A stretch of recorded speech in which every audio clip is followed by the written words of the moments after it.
Hello friends, മറ്റൊരു വീഡിയോയ്ക്ക് എല്ലാവർക്കും സ്വാഗതം കേട്ടോ. അപ്പോൾ ഇന്നത്തെ ഈ ചെറി വലിക്കുന്നതുകൊണ്ട് നമ്മൾ അച്ചാർ ഉണ്ടാക്കാൻ വേണ്ടിയാണ്. കഴിഞ്ഞ വീഡിയോ ഞാൻ നേരത്തെ പറഞ്ഞിരുന്നു നമ്മൾ അച്ചാർ ഉണ്ടാക്കിയെന്ന്. അപ്പോൾ അതിൻ്റെ ഫുൾ വീഡിയോ ആണ് ഈ കാണിക്കുന്നത്.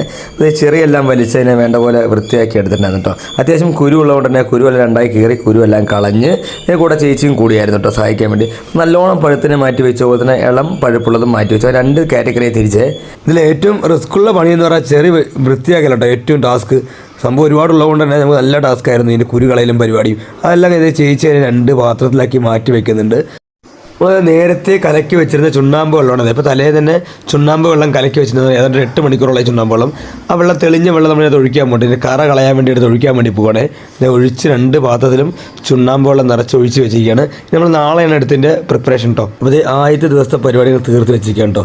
മുളക് പൊടിയും മഞ്ഞപ്പൊടിയും അതുപോലെ കായും ഉപ്പും ചേർത്ത് ഇളക്കി മിക്സ് ചെയ്ത് വെച്ചിരിക്കേണ്ടത്. അതായത് 2-3 മണിക്കൂർ ഇങ്ങനെ വെച്ചിരുന്നു. അതിന് ശേഷം നമ്മൾ ഉണ്ടാക്കാൻ പോകുന്നുണ്ട് അച്ചാർ. അപ്പോൾ ഇത് നമ്മുടെ പാനിൽ എണ്ണ ഒഴിച്ച് റെഡിയാക്കിയിട്ട് ചീഞ്ചട്ടി, ഇരുമ്പിൻ്റെ ചീഞ്ചട്ടിയാണ്. അപ്പോൾ ആയിട്ട് നല്ലതാണ്. കടുകിട്ടു, ഉലുവ ഇട്ടു, അതുപോലെ തന്നെ നമ്മളിത് എണ്ണ ചൂടായ ശേഷം ഉണ്ടാക്കി കിടന്ന് നല്ലത് വറമുളകും കറിവേപ്പിലയും ഇട്ട് നല്ലോണം മൂപ്പിച്ചെടുത്തിട്ടോ. അതിന് ശേഷമാണ് നമ്മൾ വെളുത്തുള്ളി കുറേ തൊലി കളഞ്ഞ് വെച്ചിട്ടുണ്ട്, അത് ഇട്ട് നല്ല വതക്കി എടുത്തായിരുന്നു. അതിന് ശേഷം കുറച്ചുകൂടി കായം പൊടിയും മുളക് പൊടിയും മഞ്ഞപ്പൊടിയും ചേർത്തായിരുന്നു കേട്ടോ. എല്ലാം അത് അത്യാവശ്യം വെന്ത ശേഷം കുറച്ചുകൂടി കായം പൊടി ചേർത്ത് നമുക്ക് ആവശ്യമായി ചേർത്തിട്ട് നല്ലോണം ഒന്ന് ഇളക്കിയിട്ട് അതിന് നമ്മൾ നേരത്തെ മിക്സ് ചെയ്ത് വെച്ച ചെറി അതിനകത്ത് കൊട്ടിയിട്ടുണ്ട്. നല്ലപോലെ ഒന്ന് ഇനി ഇളക്കി ഒരു 10-20 മിനിറ്റ് ജസ്റ്റ് ഒന്ന് വേവിച്ച ഒരു ഹാഫ് ബോയിൽ ആക്കി എടുക്കണം കേട്ടോ.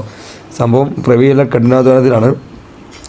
അപ്പോൾ ഇതെല്ലാം നോക്കിയിരിക്കുക. ഇവിടെ നമ്മുടെ അല്ലൂസാണ് നമ്മുടെ എല്ലാത്തിനും ടേസ്റ്റ് കേട്ടോ. അപ്പോൾ ഇത് സംഭവം ഉഷാറായി വന്നിട്ടുണ്ട്. അപ്പോൾ ഇത് തീർച്ചയായിട്ടും ഇഷ്ടപ്പെട്ടത് ചെയ്ത് നോക്കണം കേട്ടോ.